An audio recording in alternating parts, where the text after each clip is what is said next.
Hello, I'm Susan Cadeau. Thank you for being with us. Oklahoma's healthcare system is again facing a crisis because of ongoing budget cuts and state funding. A year ago, the warning included loss of nursing homes, rural hospitals, Medicaid providers, and community health centers. This year, the expected cuts to the state's healthcare system could be even worse.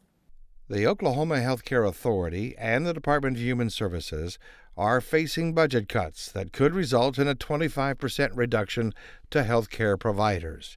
And now, because of a law the legislature passed, it could cost the state up to $650 million federal healthcare dollars.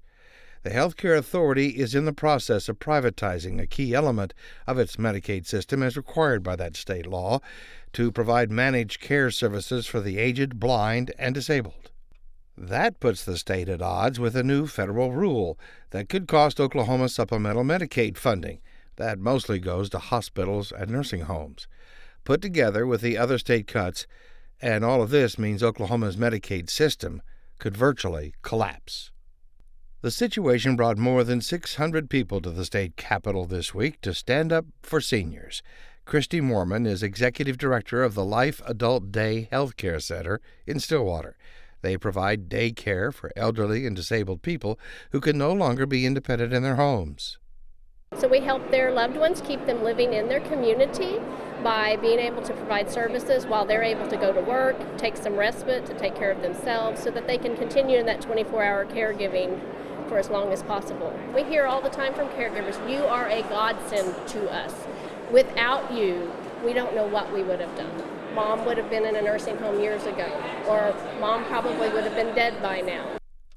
For Christy Mormon, all she has for financial backup is private donations. We have to get out and fundraise because Advantage and Adult Day the aging services don't cover the full costs. We're providing $26,000 in charitable care every year already. And if they cut our services further, a lot of our adult days are going to have to shut down. All of Mormon's clients have to qualify for Sooner Care to be eligible to get benefits under the Advantage Waiver Program. She warns that such a sizable budget cut would likely mean an end to adult day centers statewide. There are 30-some adult days in the state right now, and we are looking at probably a lot of those having to shut their doors if that cut comes through. Amber Hidalgo is a student at UCO taking courses on policies and procedures for older adults. She was among a group of UCO students who took time to help the seniors get to lawmakers' offices. She says the seniors' message was a simple one.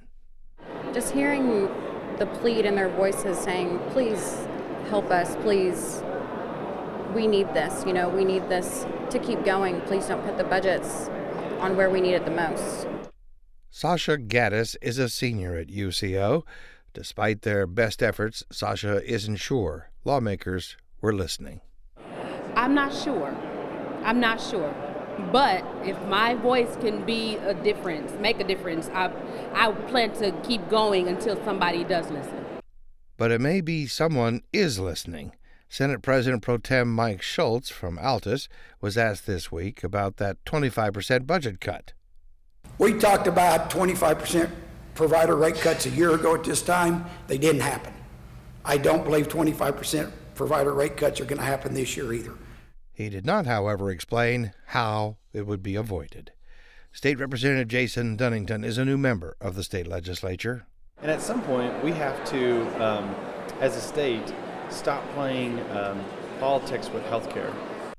But that time is apparently not now. Legislative leaders have insisted since the start of the session all issues are up for consideration. If we keep using this line of everything's on the table, we'll bring everything off the table and stick it on the House floor, and let's vote on stuff. But at least one issue that would address many of the problems with health care funding has apparently already slipped off the table: expansion of Medicaid.